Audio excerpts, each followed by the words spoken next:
Имавме лидерска средба од 2015-2016, производ на тоа е пржинската влада, 2018 и така натаму, но секогаш кога на повидок имало сериозни проблеми. Јас очекував и ние очекувавме како СДСМ дека прва точка ќе биде реформската агенда,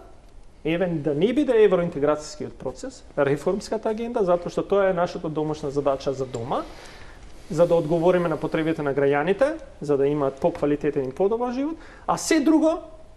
да е на втор план. Користеше тешки зборови за лидерската средба, суфицит на волја, камуфлажа, инженеринг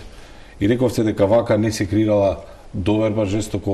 бранејќи пржинската влада, меѓутоа таа влада е за нешто за кое што денеска практично сите кои што учествуваа на таа лидерска средба се изјаснија дека е нешто што е вишо, кое што е непотребно и потребно е да се гради доверба во институциите и нема потреба од оваа реторика, зарем оставањето на празно столче е начинот на кој што треба да се гради довербата. Исто така тие 4 резолуции беа побарани од Централниот комитет за да се бидат поставени као барање до господинот Мицковски. Веројатно до последното не можело да се стигне за да се дискутира, меѓутоа во однос на веројатно